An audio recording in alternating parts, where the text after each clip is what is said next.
So, good morning, everybody. Can everybody hear me well? Yeah? Very good. Okay. So, I don't speak any Hebrew, so I'm not sure what Ellie already said, but my name is Richard Spithoven. I know he said that because that I could recognize from the story. And I'm happy to be here in Israel to talk to you about Oracle's audit practices and what you can do in order to be prepared for an Oracle audit. Now, some people may think, Richard, why would you be the person to be able to tell us where we should be prepared of if we're talking about Oracle audits? And that's all because of the fact that up to 2 years ago, I was working in Oracle's compliance team. So some people said I went from the dark side to the good side because after 9.5 years of service within Oracle's compliance organization called License Management Services, I decided to use the knowledge and the best practices that I've obtained over those last 9.5 years to support end users globally in their challenges with Oracle audits and Oracle license management in general.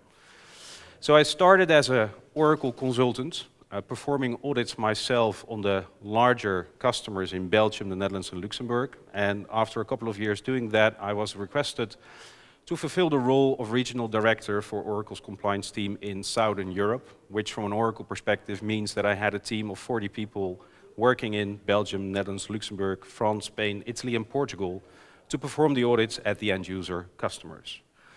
And maybe to make a bridge to the presentation that Daryl and Keith made this morning already, just for people to be aware of, and I'm only going to say it once in this room and then everybody can never say that I said it, but it's a huge industry where only from an Oracle perspective on a yearly basis, $1.6 billion net license revenue is coming from audit activities within Oracle. Just to give you a magnitude of how much money is going on in there, this is after discount, which varies between 50 and 85%, and this is being done by 200 people in the field and 200 people in their back office working in Romania. So there is a lot of money going on in compliance activities within Oracle. And like I said, what I've seen over those last 9.5 years is that a lot of customers do not understand the facts themselves when they are in an audit, typically resulting in the fact that there are a lot of financial, operational, and legal risks that are coming out of an audit, resulting in the fact that either customers need to true up by paying a huge amount of money because there is always something that Oracle finds during an audit, which is always unexpected, not budgeted for, and can have a lot of implications within an organization. And that was actually one of the reasons, to be very honest, why I decided to leave Oracle, because in those 9.5 years, I met regularly CIOs which said, yeah, Richard, we're sitting here again. 2 years ago, I had to pay you X million. Now I need to pay you another X million. What are you going to do as Oracle to help me to manage my licenses? And actually, I thought it was a very good question from those customers. So I made a whole plan within Oracle to change that, but to make a very long story short, like Keith also said as well, once my plan was being forwarded to the HQ in San Francisco, they said, we're not going to do anything to support end users to manage their licenses properly. It's cost too much money, it's the responsibility of the end user themselves, and they should just take care of it themselves. So that was one of the reasons why I decided to leave and joined Belay as one of the managing partners, together with Patrick, who's here as well, and Mark van Wolfram. Now, what I'm going to talk about during this session is the most common misunderstandings and issues that we've seen over the last decade during the course of an Oracle audit. What is an Oracle audit actually all about? And what is the best solution actually to tackle an Oracle audit? And I will definitely leave some time at the end of the presentation for some questions and answers. I will be here the remainder of the week, so today, or alternatively, if you would want to address any questions at a later moment, we obviously can discuss that one-to-one as well. So, if we start with the common misunderstandings and issues, first of all, a lot of customers think, you know what, if I get a request from Oracle to be audited, I'm just not going to cooperate. I'm just going to stall them for a long period of time in the hope that they will disappear. You can be lucky, but 9 out of 10 times you will not be lucky, and they will only enforce the audit to do on you, because in the end, your audit clause in your license agreement says that you agreed to cooperate with Oracle's request to perform an audit. And therefore, delaying an audit is a tactic, but not fully cooperating with an audit can result in legal proceedings from Oracle. And a lot of people say, yeah, that's what you're saying, Richard. I can tell you, over the last couple of years, the amount of external lawyers that started to enforce an audit at Oracle customers is increasing big time. And I see it starting here in Israel as well at this stage. The second thing is that, especially here in Israel, you see it as well happening a lot, is that you do have a separate sales team within Oracle, which is called CALLS, which stands for Customer Optimization License Sales. Actually, it is internally being broadcasted as Compliance Optimization License Sales. And actually what they do is nothing different than what the LMS organization does, which is performing audits. But what those salespeople do, they say to customers, we're not going to go into a formal audit, I'm your friend. So we're going to do a business review. We're going to gather data from you, and we're going to tell you what your situation is. And based upon that, we will see if there are any issues, and we will find a commercial resolution for it, before the real bad auditors come in. Reality, however, is that the moment that you start sharing information during such a CALLS business review, and they will find any evidence of license usage which you're not licensed for, obviously it will be used in a compliance claim against you. So whatever the way the Oracle salespeople sell it to you, the moment that you start sharing data with a vendor, like Oracle, but any other vendor as well, my advice is at all times, be aware of the fact what you share and what the implications are from a licensing perspective before you start sharing that information. Because everything you will share can and definitely will be used against you. So don't be naive in saying, yeah, but they're friends. They're helping me. It's not going to happen. The other risk that you're facing with those CALLS business reviews is that they are formally not authorized by Oracle to perform those compliance audits. So whatever they say at the end, if you would decide to continue with them, it's not a compliance statement from Oracle. And it typically results in the fact that a customer thinks that they're out of compliance, but later, years later, once a real audit starts, other facts come on the table, which may have been present at that moment in time as well, and you will get the bill sent for it for the last 2-3 years, right? The other thing that we see happening a lot is end users being very reactive. They think, we're fine, there are no issues, and whenever an audit comes, we'll manage. Just for you to give some insight on how it works, an audit from Oracle typically takes between 3 and 6 months. The hit ratio from Oracle in terms of the amount of audits that they perform on customers is 98%. So in 98% of the audits, Oracle finds a customer to be non-compliant. And therefore, if you're being reactive, you're typically being confronted with nasty surprises in terms of financial, operational, and legal risks.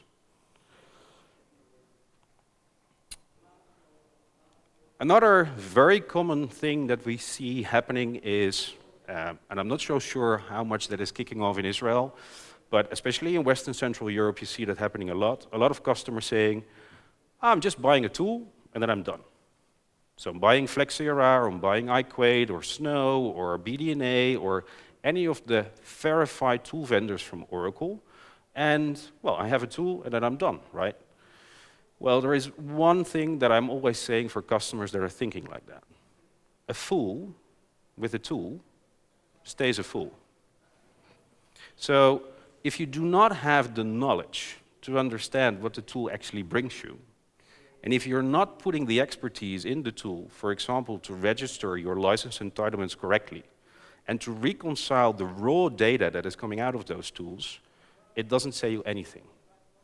One example, I had a customer, they had implemented one of the verified tool vendors, and they said, well, this report says that I'm using spatial on so many different databases, so I think I have an issue. Of course, Flexera reports that. But I can tell you, spatial, for example, is a database option. You can't technically measure even if it's being used. And you should see, therefore, software inventory tools like your ERP software. All your ERP software will have a button which says, generate tax report.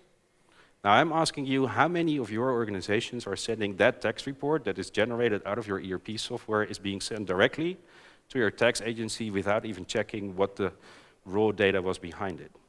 It's the same with software inventory tools. Those tools definitely have an added value, and I will come back to that later, but you can't just trust on the tool that it says this is your compliance position.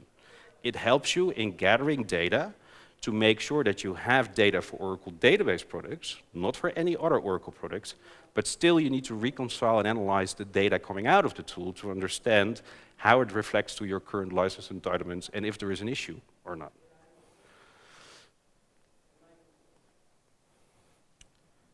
And the other thing is that everybody thinks, how difficult can it be?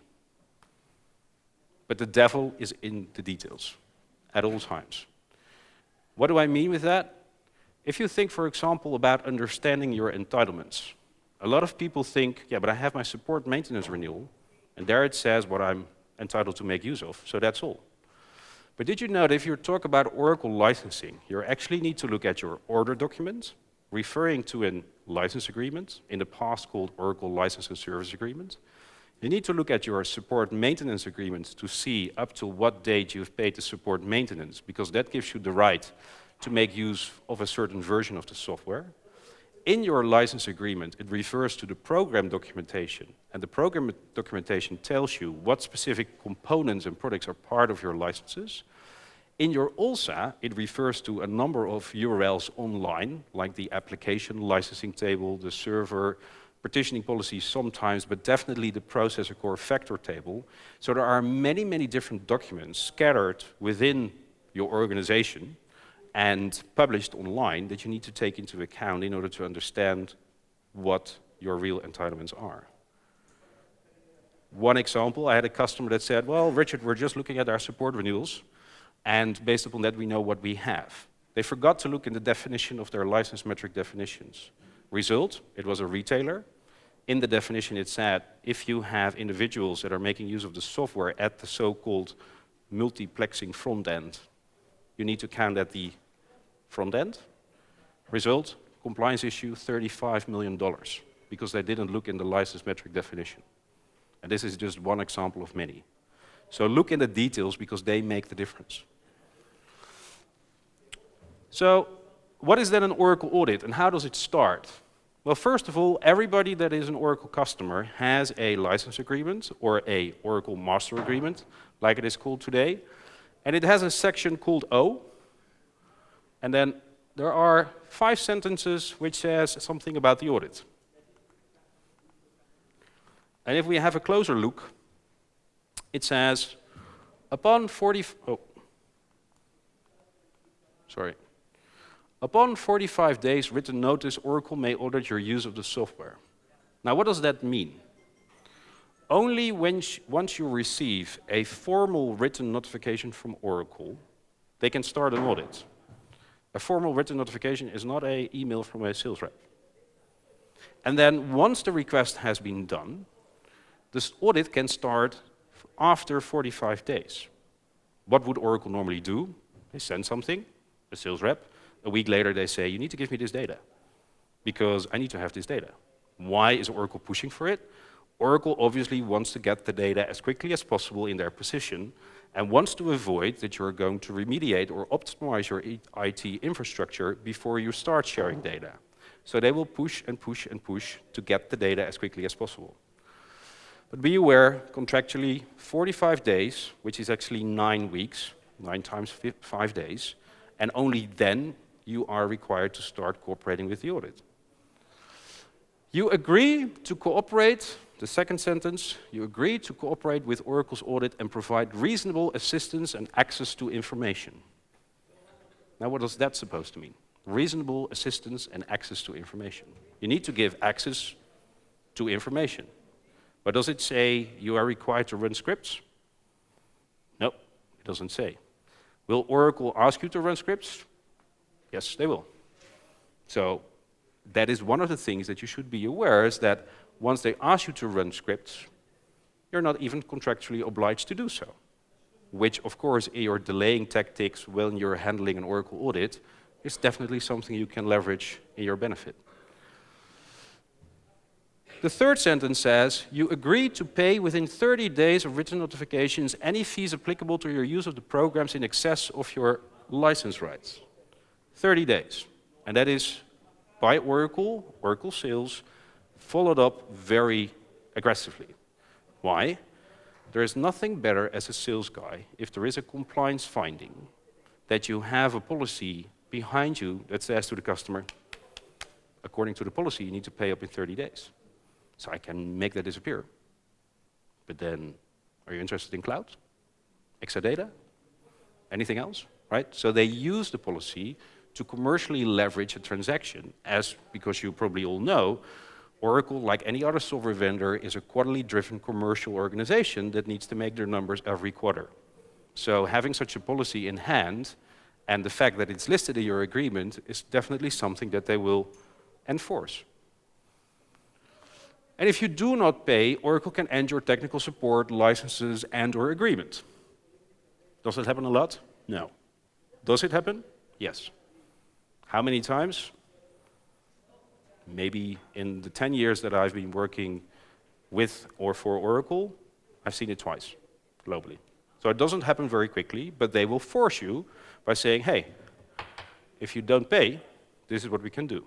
So they will use this during their commercial discussions to put pressure on you to come to a commercial agreement. And then the last thing, which a lot of people tend to forget, you agree. Oh, no, you can see it, my doesn't work. You agree that Oracle should not be responsible for any of your costs during the course of the audit. Now that sounds very fair, right? Oracle pays their costs, you're paying your costs. But don't forget that if you, for example, have outsourced your IT to a third-party outsourcing company, what have you agreed upon in them collecting data for you during the course of an audit? 9 out of 10 times nothing has been agreed upon, so it's going to cost you extra money. I've seen a lot of customers that were under audit that had to pay their outsourcing company between $200 and $500K only to collect the data. Is that something that you've budgeted for once you're going through an audit? So how does it then work? So we have that audit clause in the agreement. It starts with, if you are targeted by an official audit from Oracle, another Cole's business review, with a letter from the department where I worked for called LMS, License Management Services. And they will send such a letter to customers of which they believe there is a risk of non-compliance. Now, how does Oracle target their customers? Well, one of the things that is happening is sales account managers can nominate you as an end-user organization for an audit. How does that then work? Well, think, for example, your sales account manager is talking to your database administrator, and he's so fantastically happy about the fact that he's building up a new disaster recovery environment which he's going to mirror 2 storage area networks because you have one primary location and another one. And the sales guy thinks, but they don't have additional licenses for that. Interesting. LMS, can you start an audit? Or your outsourcing company or your partner tells that you're changing your hardware. And a hardware change, 9 out of 10 times means for Oracle that you need to have additional licenses. So if no purchase has been done over the last 3 years, which is typically the period of time when organizations change their hardware, customers get a higher risk of non-compliance and are being nominated. Customers that have old licensing models like named users, concurrent device, universal power unit, processor licenses with an old definition. All that parameters are being used by the LMS organization to target you as a potential customer for an audit. So haven't you purchased licenses for the last 3 years? Or have you changed your hardware? Or are you making use of VMware? Or do you have a disaster recovery scenario set up for which no license transaction has taken place? Those are typical scenarios which can get you being nominated for an audit. But think as well about mergers and acquisitions. If you acquire a company, the number of employees typically raises, which also means that you will have a period of time where you have servers next to each other, double environments, requires double licensing. So there are a lot of different parameters on which either sales can nominate you for an audit, or the LMS organization themselves select you for an audit. Because the LMS organization does every 6 months a full risk assessment on all the customers globally, on a total of 123 different parameters, on which each and every one of you is being rated on the risk of non-compliance. And if you're on top of the list, the likelihood that you will receive a letter is very high. or that I covered just now. So once you're selected, your CIO and or CFO typically receive a letter. Why do they send it to C-level? Because they want to make sure that on the highest level within your organization, they are aware of the fact that you're under audit. So once somebody on the ground floor doesn't cooperate, they always have a level to go to escalate to. And they will call that in your letter, they will say, you are selected for an Oracle license review. They don't say you're selected for an Oracle license audit. And that catches a lot of customers because they think, oh, this is not an audit, this is a review. This is a very friendly exercise. Why does Oracle do that? Why do they say review instead of an audit? Well, it's very simple. They need your cooperation to get the data. So the more friendly you position yourself, the more likely you will get the cooperation and the data. If you call it an audit, red alarm bells start ringing, so let's call it a review. And the only objective of the LMS organization is to determine if there are any compliance opportunities, read additional revenue, but don't forget the cross and upsell opportunities that can come out of there. Because what is very strategic for Oracle now to sell? Cloud. Or 2 years ago it was Exadata, Exalytics, Exalogic. So what happens? Customers are being under audit or under a calls review. Don't forget, 98% of the customers, they find something. So there is a financial leverage to take. Don't forget, there is a compliance policy that helps sales to say, in 30 days, the customer needs to resolve it. Customers are typically being found out of compliance because of VMware, database options that they unintendedly started to use without them even being aware of it, management packs being enabled without them being aware of it, resulting in the fact that there is a compliance issue of X million or X 100K, whatever the finding is. And then obviously, what will the sales guy do? Say, it's very sad that we found you out of compliance. But hey, that 1 million, if you give me 200K cloud, it's disappeared. Why is that?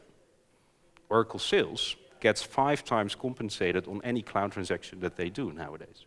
So if they sell 200K cloud services to you, it counts for their personal target as 1 million. So, of course, they can in that way present to you, you're a friend, right? Because they make 1 million disappear for 200K, and everybody wants to have the cloud, so what's the issue? So the objective is to determine compliance issues and to find cross and upsell opportunities. And they will ask you to assign one single point of contact in your organization to cooperate during the audit, and they will schedule a meeting or a call to discuss what needs to happen. Now, if you're talking about Oracle software, a lot of people say, yeah, Oracle database. But Oracle acquired, obviously, a lot of companies over the last 10 years. I think I lost counting, but I think it's more than 300, from very small acquisitions to very big ones like the Siebels and the PeopleSofts and the Suns of this world. As a result of that, during an audit, Oracle typically limits themselves to 8 different product groups where they will look for in the product scope, which is the good old database, the good old Oracle application server, the WebLogic server products that has been acquired from BEA, SOA Suite, GD AdWords, Siebel, eBusiness Suite, and PeopleSoft. Those are the 8 product groups that are, by definition, part of an audit from Oracle. Can they do more? Yes, of course they can, but it's not the standard audit scope of products that they include. Now, and how does it then work? The first thing they do is they will create an inventory report.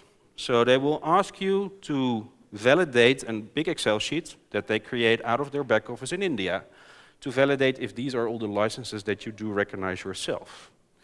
Now, the reality in there is that a lot of customers think, oh, well, but that is coming from Oracle, so that is fully complete and accurate. I can tell you that's not the case. Like the MLS report from Microsoft is also not fully complete and accurate, like the IBM Passport Advantage Excels are also not complete and accurate. Why is that? Because, like I said in the beginning, there are multiple documents that you need to take into account if you want to understand your licenses. An order form referring to a master agreement or a license agreement, Oracle license and service agreement, and the support maintenance renewals that you've been paying over the years, because that tells you up to what level, what version you're allowed to make use of certain software. The program documentation, which is published online, not sure if anyone has ever looked into it, but that is thousands and thousands of pages explaining to you what specific products and/or components are part of a specific license. The support policies that are subject to change by Oracle, and the business practice documentation, like Oracle's licensing policies around VMware. And all those documents need to be taken into account. Now, why am I saying that the Excel sheet that you get from Oracle during an audit is not complete and accurate? It's very simple. Don't forget that Oracle has acquired a lot of companies over the last years. And Oracle has a policy that if they acquire a company, within 1 month, the whole acquisition needs to be completed. So what happens, for example, and we've seen that here in Israel a lot, when the BEA administration had to be merged with Oracle administration, a lot of terms that were applicable in the days of BEA, or GD Edwards or Siebel, haven't been migrated completely correctly into Oracle's administration, because everything needs to happen in a month. So your support renewals will say, non-standard user. And people come to me saying, but I can't find the definition of non-standard user in my agreement. No, because it's not there. It's just simply because of the fact the administration from Oracle is not up to date, and therefore just relying on the Excel sheet that Oracle presents to you, or your support maintenance renewal, is not telling you what your real entitlements are. Now then, once that Excel sheet has been presented, Oracle will ask you to fill in a so-called Oracle server worksheet. It's an Excel sheet where you're requested to fill in your server names, if it's virtual or physical, the amount of cores, the amount of CPUs, the CPU type, what specific database is installed, how it is being used, etc., etc., etc. They will ask you to fill that in for all your environments, including test, development, acceptance, disaster recovery. Why? Because in 99% of the cases, any installation from Oracle is required to be licensed, including disaster recovery, test, and development. The next step that they will ask you to do is run CPU queries. CPU queries are operating system commands that they ask you to run on your servers to validate if the hardware specifications that you've provided in the Excel sheet are complete and accurate. And the third thing they will ask you to do is to make a screenshot of your VMware environment. Why is that? Because Oracle doesn't recognize VMware as a technology to limit the amount of cores which are required to be licensed. So if you're making use of VMware, and if you're making, for example, use of vSphere 5.1 or above, Oracle will say, you need to license every single core of every single physical machine which is part of one and the same vCenter server instance, and those are required to be licensed fully for any Oracle product which is installed and running on any of the virtual machines hosted in the vCenter server instance. This is compliance issue number 1 that we see almost everywhere. The second step is they will ask you to run a software inventory. What does that mean? Well, once they know your whole hardware infrastructure, they will ask you to run with your existing software inventory tools like SCCM, Tifoli, or any other tool that you may have in place, to run a scan on your network to find certain executables or fingerprints to be installed on those servers. In my Oracle days, we once did a test where we asked customers first to complete an Excel sheet, and afterwards we did a software scan on their network to see if it was matching. In 5% of the cases, and we did a test on 25 customers, in 5% of the cases, customers were able to provide a complete overview, which means 95% of the cases, customers do not know where what specific databases are installed, resulting by definition in compliance issues, obviously, because you don't manage what you don't know. Then the next step will be they will want you to run specific queries depending on the specific products that you have in scope to gather the specific software configuration details. So if we're talking, for example, about database, they will ask you to run queries on every single database instance, and those queries will provide you information from a number of tables from the database itself, like the $V option table, the $V session table. And that information is being requested to send to Oracle so that Oracle can determine if certain options are installed, if those options are being used, and if those options are being used, if that usage is system usage, or if it's usage that is required to be licensed separately. Because database options and management packs all come together with the download of the Oracle database itself, but the usage of it can be either being done by the application on top of it, which may be an Oracle application, or it may be triggered by the usage of the end user itself, resulting in the fact that you need to pay separate licenses for it. One of the most common examples, for example, is advanced compression.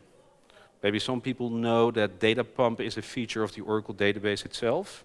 Well, if you're using Oracle data pump, you need to proactively deselect that you're not making use of data pump compression. Almost nobody does that, resulting in the fact that advanced compression is being used, resulting in the fact that you are out of compliance because of the fact that advanced compression is a separate licensable database option. So those queries are being run, and there are different queries for different products from Oracle, and unfortunately there is no one script that will give you all the information for all the Oracle products. And that information is being sent to Oracle, and they will ask you to run specific queries or to fill in specific templates to gather the usage of the software. Because all the licensing agreements from Oracle would say, if you're having Oracle software, and it is part of a bigger architecture in which, for example, 100 individuals are authorized to make use of an application, and that application only has one generic user in the Oracle database, the license agreement says you need to count at the multiplexing front end, meaning you need to license 100 individuals, not just one generic user on database level. Now that information you can't technically measure, so that's the reason why they ask you to fill in a template. And then the last thing they will do is they will validate so-called non-system data. And the non-system data includes, for example, what specific legal entities are making use of the software, and for what business purposes is the software being used. Is it not hosting? Or where are the specific servers located, because some agreements are restricted to a specific country. So that kind of information will be validated and gathered in the last step. And that completes the picture in which you need to be aware, and that is where my story was all about, a fool with a tool stays a fool. Tooling and scripts can definitely help in the hardware discovery and the software inventory phase. Tooling can help you to provide hardware details. They won't be able to give you correct information about what virtual machine is hosted by what physical machine, which is required to know, but they will give you, let's say, 90–95% of the information. But the more you go up in the whole data gathering cycle, the less you can automate. The more manual data gathering is still needed to get the picture clear. Now, what happens then once all that data is shared with Oracle? Well, there is a report or a compliance statement being made, and they will refer, as I said, to Oracle's compliance policy that you need to resolve it in 30 days. And they will charge you back support fees. Back support fees are the support maintenance fees that Oracle missed over the last couple of years due to the unlicensed usage of the software. So let me give you an example. Why you should even care of an under-licensing of only one processor license. Let me just walk down. So imagine that you have a customer that has 2 processor licenses, and during an audit or a calls business review, it has been identified that the customer makes use of 3, so only 1 more. Now, list license, that costs $47,500, and list support is $10,450. Now, Oracle, at all times, even if it's a compliance issue, will grant you a discount. Don't get scared about all those salespeople saying, yeah, we're not allowed to give you any discount because corporate policy requires every salesperson to give a discount, even if it's a compliance transaction. And that is based on the volume that you're going to pay. So in this volume, the standard discount would be 10%. Not a lot, but still. So the net license would be $42,750 and the net support $9,405. Okay, but if they have found evidence that you've been using it for the last 6 years, the support maintenance that they missed over the last years will be charged as well. So that will be an additional 56K for something that you're not going to use anymore going forward. That's the penalty that you're paying for the fact that you've used licenses without paying the support related to it. Coming to a total of 100K plus for only one processor license. Now this is only one. I can tell you the non-compliance issues that I've seen vary between 6,500 processors and one. And this is only database. Don't forget the options, the management packs, middleware. So, some things to consider if you're under an audit.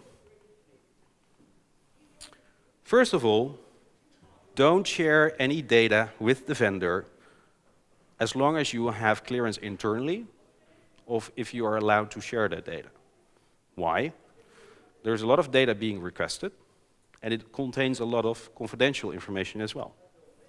And security, we've talked about that in the morning session, is becoming more and more important.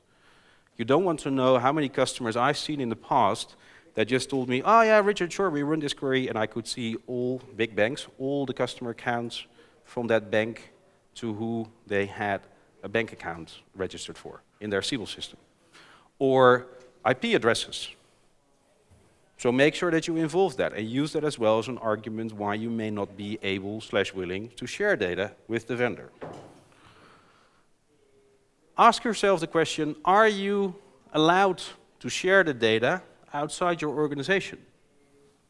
In terms of data privacy, something you definitely should consider yourself to ask yourself. But don't forget all that data that you may send to Oracle Israel. A lot of people don't realize themselves, but that information is being sent to India, to Romania, to a lot of different places where the analysts sit that analyze the data.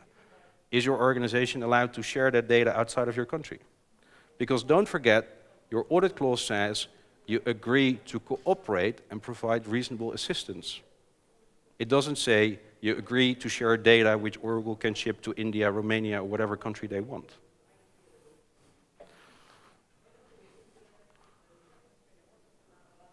Make sure, if you start sharing data, that you know which data is shared with whom, when, and for what.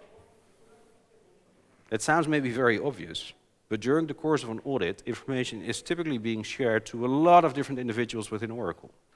Because apart from validating your compliance position, what do you think is the real commercial value for the hardware sales to know how many HP servers you have running in your infrastructure so that they can use that information to build up their business case to look into Exadata? Now, I'm not saying that it's by definition wrong, but you would want to have the control of what information is being shared with whom, right? And ask yourself, what is the performance impact of the scripts that Oracle wants you to run during the course of an audit? It will have little to no impact. But again, if you, during the course of an audit, ask Oracle to take the responsibility for any liabilities that may occur as a result of the scripts that they request you to run, they will say, no, we leave that responsibility up to you. Are you, as an organization, allowed/willing to take any financial liabilities as a result of the fact that once you run scripts, the performance of those scripts may go, the performance of your systems may go down? Again, it's an argument you can use. I'm not saying you need to use it, but you can use it during the course of an audit. So make sure that you understand yourself first fully before the data is collected. Why do I need to collect that? What data will be collected? Where is it collected from? And how will the data be used? And you, as a company, have all the right to get full, complete, and accurate answers on those 4 questions. As long as those questions are not being answered, you are not having any obligation to share the data. Because the vendor, although, of course, they're not making that familiar to you, or they don't make you aware of that, the vendor has a requirement to provide you insight on this as well, being it Oracle or any other vendor. And enforce that you know what will happen with the data before you share it. What will Oracle do with the data? Where will they store it? And who can access the data? Again, we saw it this morning, security and software compliance go hand in hand. And this is definitely something you should ask yourself during the course of an audit. So what can you do to let things run smoothly? Once you're under audit, make sure, first of all, that you do an internal risk assessment yourself, because there is nothing more embarrassing and more problematic if you are not aware yourself of what risk you as an organization may face and that upper management is not aware of that. I've seen a lot of customers in which people got fired because of these kind of situations. So please make sure that you're absolutely transparent of any known issues internally, so that on all levels people know what the situation is and what the strategy should be in order to get out of this. Make sure that you set up an internal governance, communication and escalation model in which you have one single point of contact within your organization that is coordinating the communication towards Oracle, but in which you have in your project team different disciplines from legal, purchasing, vendor management, IT, your outsourcing companies that are working closely together to make sure that every single step that needs to be followed during the audit is being well coordinated and aligned between all the different people. And make sure that you organize a steering committee in which C-level membership from your organization is being upfront informed on the current status of the audit, the issues that are being identified, and to make sure that there is an alignment in there. It's not uncommon that if Oracle doesn't get the data as quickly as they want and their queue end is coming in, that escalations will go quickly on a higher level. You don't want your executives to be surprised by the fact that the MD from Oracle starts calling your CFO saying you have a breach of non-compliance and therefore you owe us X amount of money. Make sure that you stay aligned in your internal organization. And make sure that the data that is gathered is being shared just only within a small community within your organization. If Oracle doesn't get any data or not quick enough, people sharing data within your organization or within your outsourcing company towards representatives from Oracle is commonly happening. You will be surprised how many times I had customers under an audit where an Oracle partner had a friend and there they had a brother from, and that person got some data from the customer itself, miraculously resulting in the fact that I already knew things before the customer even shared it with me. People think that doesn't happen in my organization. I can tell you it happens more than you probably think yourself. So make sure it stays within a small community. And make sure, obviously, that you do your own research, preferably before, but specifically during the audit, to make sure that there are no surprises coming up. So what is then the best solution? I think it's very simple. Be proactive and take the control yourself. Don't be a sitting duck that waits until Oracle starts a calls review or a license audit themselves. Make sure that you do your internal assessments on a regular basis so that you determine your license compliance position on a regular basis, and you have the time to remediate and to optimize any issues identified before Oracle or any other vendor finds it out. Baselines, baselines, baselines. And don't underestimate the level of detail that you need in order to really do it properly. I'm now working with another global player. They have, I think it is 46 different data centers all over the world. Non-compliance, and we're halfway because we just finished database and middleware, $960 million. Why? Because of the way they've set up their VMware environments. Does Oracle know this? No. Do they have time to remediate it? Yes. Will they come close to zero? I'm pretty convinced they will get. But it's only because they are taking proactive controls, right? So some takeaways. Make sure that software license management becomes a priority at C-level, and make sure that the software license management practices are tailored to the specific needs of your organization. Some customers say to me, I want to be compliant for Oracle every day. I can tell you, first of all, it's unrealistic, because you will never, ever, ever be able to achieve that. Second of all, you need to ask yourself if you would not want to spend your time on something else, like doing your business, instead of only counting licenses. But doing it on a regular basis, for example, for database every 6 months or every year, for a business suite maybe once a year, or any other products, depending on the changes in your organization, make sure that your software license management practices are tailored to the specific situation in your company. Make sure that you have a SAM team or an internal software license management team in which the different people are involved. Not only the SAM or the license manager, legal should be engaged, procurement should be engaged, IT outsourcing should be engaged, because all the changes can have an impact on your software compliance position. One other story, there was a customer, they had a tool, they had a software asset management team, only legal wasn't engaged. And then what happened? they created a pension fund legal entity. And that was a specific legal entity which was not part of the organization, because legally that's not allowed, because it needs to continue to exist if the customer got bankrupt. So it was a separate legal entity, and everybody assumed, oh yeah, but that is part of the customer definition of the agreement. It turned out to be not the case, because legally it can't even be. So legal was not engaged. Result, 3 database instances on a big VMware cluster, financial exposure, 9 million. For a pension fund that paid every year 10K internally for the use of the software, because they thought they could make use of the licenses. Reality turned out to be nobody looked into the agreement, nobody looked into the legal entity structure. Result, exposure. So do those internal reviews on a regular basis and really understand what your real entitlements are, what the different policies are around Oracle licensing. Make sure that you do understand how your real deployment and your real licensable usage needs to be determined, and reconcile that on a regular basis so that you identify your compliance and optimization opportunities before the vendor, and if it's being Oracle or any other vendor, that doesn't matter, before the vendor finds out, so that you're under control yourself. Don't be a sitting duck. That ends my presentation. I'm not sure how much we are in time. Are we good in time? Okay. Okay. Thank you, guys.